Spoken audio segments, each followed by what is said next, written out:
Right. That was just, Okay, so this interview will be played out on our Friday drive home with, Okay. with the two people called Ryan and Beth. Ryan and Beth. And what they want you to do is they want you to do a 3-track takeover. Right, okay. At the very end of the show. Okay. And so they want to ask what your 3 Friday tracks would be. Okay.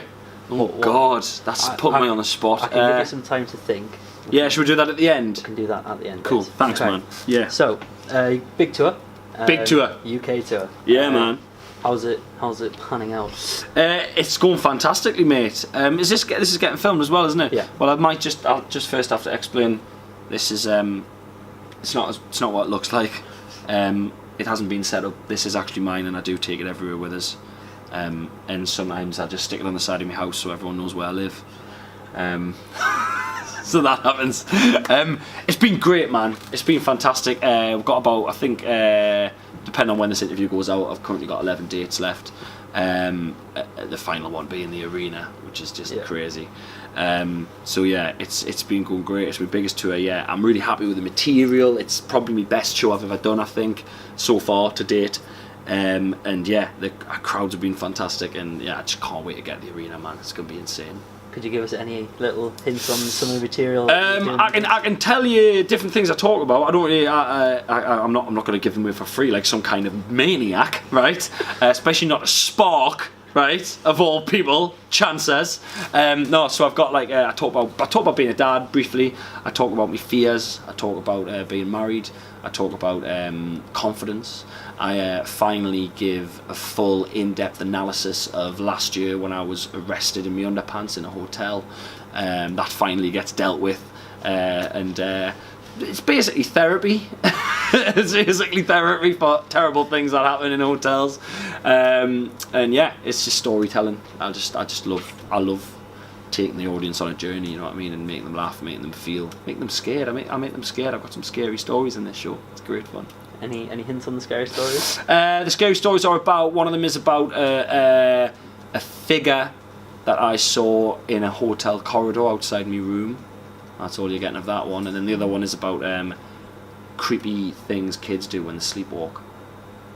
Really gets people's backs up, that. Like, genuinely, like, really gets people, like, I've got a load of stories off different crowd members who tell us these, and like, it's these beautiful moments where they see it and like the whole crowd go like, ah, like everyone's like mortified and like people are jumping and it's quite an addictive power to scare people en masse. It's really good. Do you know what I mean? It's like jumping out, but there's 1,000 people there or whatever, 10,000 here hopefully. Yeah. And so, what would you say is possibly the most weirdest gig you've ever done? Let me have a think, because I've done some stinkers, man. In my time, I've done some absolute stinkers.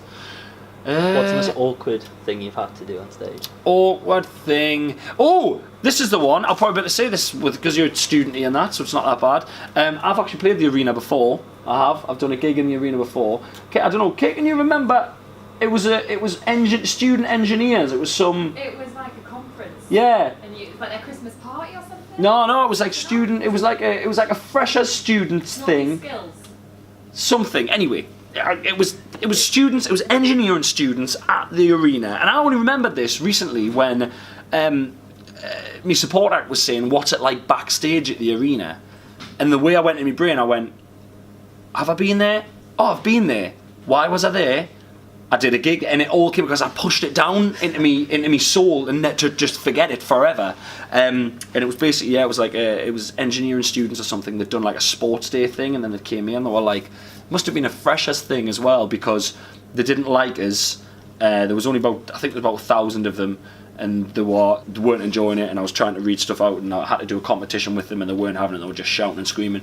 And then I'm 99% sure it was vibrating penis rings, but they threw them at us en masse until I got off. And I'm sure it was vibrating penis rings. I'm sure. It was either our little or tiny little dildos. It was one of the it was something sex related. And the like rubber Johnny does off stage. It was freshers. You know when you went to uni, when you first went to uni, and they give you that freshers bundle of, hey, stay safe but have fun, guys. All of that came through the air at us like a freaky weird end of the crystal maze, just bits of silver paper with condoms in flying through the air, and I got off stage. It was horrible. So no matter what happens at the arena, it can't be as bad as that. obviously you're ending your tour here. Yeah. What's going to be like finishing off here? Obviously, big party at the end. Oh, great! Big part at the end. Don't have to travel anywhere. Go straight home. Sleep in my own bed that night. The last night of the tour is always the arena. Not always the arena. Always Newcastle. Hopefully it'll be always the arena forever. But it's always Newcastle the last night of the tour, because it's just like a party. It's like a celebration. End of the tour. Boom, few beers. All the friends and family come. It's great, man. What's it like performing in front of like your own people? Because obviously you're known for bringing your Geordie sort of thing everywhere else. But Yeah.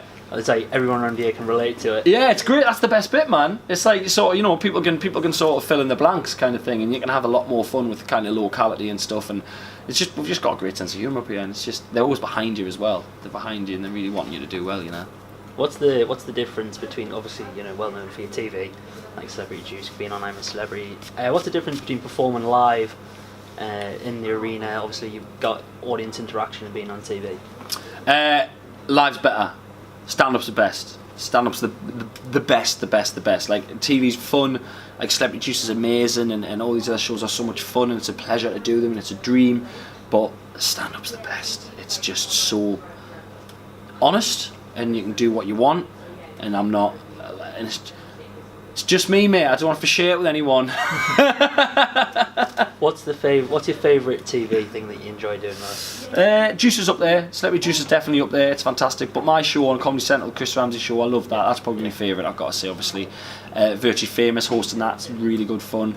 But Celebrity Juice, to be a guest on Celebrity Juice is very good fun. It's like a night out. You don't even have to prepare anything. You just get drunk and roll with the punches. It's amazing.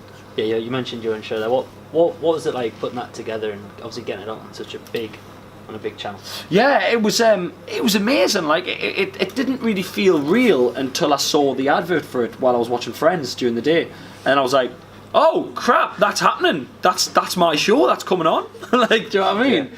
Yeah. And it was like, it was a long road to getting there. We did a few pilots, we did a few different things, and these things come together slowly over time, and then we filmed it, and then it wasn't on until like 4 months or so after we filmed it. Like, we filmed it and Joel Dommett came on, and Joel had done some things, but he hadn't blown up in the jungle yet. So literally when he comes out, everyone's like, oh, you got Joel Dommett on because he did the jungle. I'm like, no, I had him 4 months before he did the jungle, mate. He's one of me boys. Yeah. What was that like, of course, being in the jungle, being there with Ant and Dec, Vicky Patterson as well? I wasn't in the jungle. It was no, but you were presenting it. I walked through it momentarily. I walked through the jungle, and I avoided all of the wildlife and the scariness. It was great, man. Yeah, Ant and Dec are class. Ant and Dec are just as nice as you'd want them to be. Do you know what I mean? They're really nice. If they weren't as nice as what I wanted them to be, I'd have been really upset. Like, I'd have been genuinely very, very upset. It's been a bit of a Geordie takeover recently. Absolute Geordie takeover, yeah. North East takeover. Scarlett, Vicky, me, and Dec have been. I mean, Ant and Dec have been around for years, man. But yeah, it's class, man. It was really, really good fun. Lovely to meet them. Lovely to work with them. Yeah. Okay, and so we'll start to go to our drive time show then, and I've got two things to ask you. Okay. Obviously the 3-track takeover. Okay. But what they do on a Friday is called a Friday anthem. Okay. Ryan and Beth usually pick a song each and put it out to the audience. Right. And what they want their Friday anthems to be. But you're going to be involved. Right.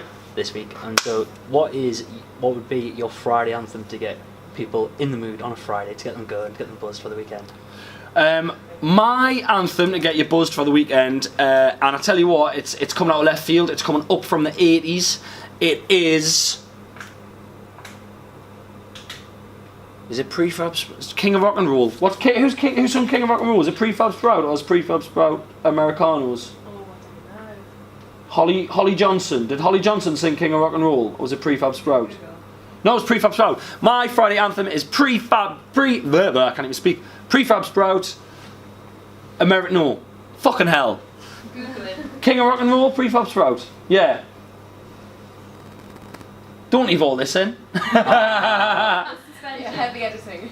Yeah, you're right, Sprout, yeah. Prefab Sprout, King of Rock and Roll. All the way from the 80s is my Friday anthem. Don't discount it as soon as you hear it because it's 80s. Listen to it. If you don't smile while this song's on, you're dead inside. That's quite a good intro to them. Strong. Yeah, okay, so it's time for your 3-track takeovers. You've got 3 tracks to end drive time on Spark until 6. You're just going on just before 6 o'clock. Okay. So you've got everyone listening. Right. They're ready for the evening now. Right. You've got the evening ahead. You've got 3 tracks, take them through. 3 tracks. Okay, so do I have to say that this is Chris Ramsey on a 3-track takeover or something? Or? Yeah. Yeah. Hang on, just start this up again. It's Gone off. You got it all still. yeah. The Sunderland uni sticker. The Sunderland don't steal this uni sticker. The famous one. Yep. This thing. Are you still recording that? Yeah. That's right. Then. This is just being a bit detrimental, you see, because it's from uni. Right. Okay, so we'll start. So if you say you're listening to Spark, Yeah. and this is I'm Chris Ramsey, and this is my 3-track takeover. Hi, this is Chris Ramsey. You are listening to Spark, and this is my 3-track takeover. Not 1 track, not 2 tracks, but 3 tracks. And my first track that I'm going to play you in this 3-track takeover is. This is me thinking of the track. No, it's a good dramatic pause. Yeah, it's going to be a 20-minute dramatic pause. Yeah. That's me. That's the twist. Yeah. My 3-track takeover is actually 20 minutes of me thinking of a track, and then it's over. And then it's over, and then it's the news. And then it's the news. What's that Phil Collins song? Feel It Coming in the Air Tonight. What is it? In the air tonight. In the air tonight. Yeah. In the Air Tonight by Phil Collins. 80s baby. Okay. Second track. So say like my second Yeah, track. yeah, yeah. Hi, this is Chris Ramsey. You're listening to Spark, and this is my 3-track takeover. Not 1 track, not 2 tracks, but 3 tracks. And the second track that I'm playing in my 3-track takeover is Americanos by Holly Johnson. 80s baby. They're all going to be 80s. Love it. Love it. 80s takeover on Spark. And your third and final track for the Spark takeover. Who's song We Didn't Start the Fire? Billy Joel? I don't know. Or Billy Idol? Area. Google race.